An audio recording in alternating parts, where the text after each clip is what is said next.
As quite a few of you have been asking for this, I decided to compare the new Messi and Neymar to their most similar older versions.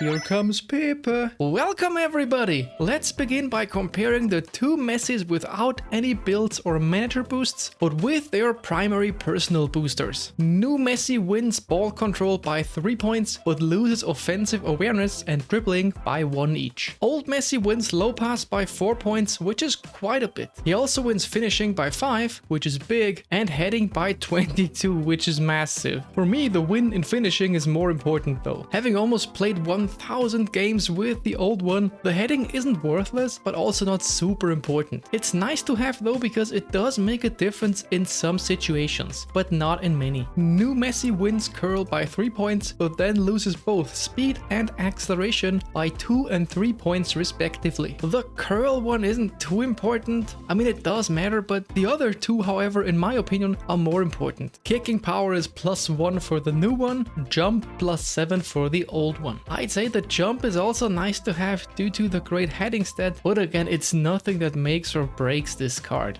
New Messi wins in physical contact, balance, and stamina. Now, both are so bad at physical contact that it's probably not too relevant. 4 points in balance, however, are a thing. And stamina, while it's only a 2-point difference, also isn't bad to have. To sum up these first impressions, for me, it's a victory for the old one, but not as big as I thought. Now let's see what this looks like if we apply builds and the manager boost to both. By the way, you can see which builds I used in the description. These builds are both meant for a second striker or central forward. I also used them in my new Messi video as well as my very detailed old Messi review. So what has changed as opposed to before? The difference in dribbling is still the same. The new Messi now caught up in passing and is only 1 point behind in low pass. He also wins lofted pass by 5, but I'd say that's not one of the most important attributes in his position. New Messi also caught up in finishing and is now only -3 instead of -5. Just like before, he wins curl, this time by 5 instead of 3 points, which is actually considerable. At speed and acceleration, however, the old Messi is ahead even more now, by 5 and 3 points respectively. This is massive. These are two of the most important attributes. The old one also wins kicking power now by 2 points. The differences in physical contact and balance remain. New Messi wins there, but stamina now also goes to the old one. Again, I think the old one wins. He clearly wins speed, acceleration, and finishing, which are 3 of the most important stats. We do have to consider that the new one can get a second booster though, meaning +1 in 4 attributes. This will not change the result though. It will only make the gap a bit smaller. Now, for the last comparison between these two, I used the same build for the new one, but try to build the old one to match the new one as close as possible. To make it quick, it doesn't change much. The old one is still ahead in the key attributes and just seems to be the better card. You can also see this here, by the way. The blue one is the old one, and apart from the physical parts, the graphic shows that he's better at everything else. It doesn't mean the new one is bad though, by no means. I have already talked about this in the video where I gave builds for him and Neymar. There are some situations where it absolutely makes sense to get him. Just because another similar card is a bit better doesn't make the new one bad or useless. Let's also not forget that for the old one, you most likely had to pay more. Now let's move to Neymar. Again, as before, let's compare the base values only including the primary personal boosters to get a first impression. Old Neymar slightly loses offensive awareness, but clearly wins dribbling. Low pass is equal, old Neymar wins lofted pass. The old Neymar also wins finishing by 2, but loses heading and place kicking by 7, which honestly won't matter. Both of them have way too low heading for it to be relevant, and place kicking isn't something I'd value because there's always someone else who can take the free kick. New Neymar wins curl by 5, which is quite considerable. However, he then loses speed and acceleration by 3 and 2 points respectively. New Neymar wins kicking power by 2, also jump by 5, physical contact by 4, but they're too low for both of them to really make a difference. Old Neymar comes out ahead in balance by 5, but loses stamina by 2. The new one wins defense defensive stats by quite a bit, especially the 8 aggression are actually quite a difference. But again, probably too low to matter. Now let's see what happens when we compare them with full builds and manager boosts. This time I'll be using builds for wing forwards for both of them. Again, these builds are in the description. New Neymar still wins offensive awareness, this time by 3 instead of 2 points. Dribbling is a big win for the old one, however they're both phenomenal at it. Passing is pretty equal now. Finishing goes to the old Neymar by 2 points. Heading and place kicking are still not important. Double booster Neymar keeps his +5 lead for the curl stat. That's pretty good. Old Neymar wins speed and acceleration again, but the difference in acceleration is only 1 now. New Neymar wins kicking power by 2. He also wins jump and physical contact, but it probably won't matter too much. Old Neymar wins balance by 4, but loses stamina by 2. The defensive differences are just like before, but in my opinion too low to really matter. Again, we have to consider that the new Neymar can raise 4 attributes by 1 point with an additional booster. So who wins here? In my opinion, this one is even closer than the Messi's, but I'd still give it to the old one. He has a great advantage at dribbling and wins both speed and acceleration, as well as finishing. So what does this mean for you? Well, the main take from this video is that if you own either of the old cards, you probably shouldn't get the new ones. The new cards aren't bad, however. They are pretty close, and for some players, as I said in my video about them, they can be a reasonable choice, especially if you can also make use of some of the other players. Also, let's not forget that the old cards were in 150 player boxes, where it's unlikely to get them in 1800 coins. That's it, folks. Let me know if you liked this video. I'd love if you subscribed, liked, or commented. Until then, guys, take it easy. Shaka!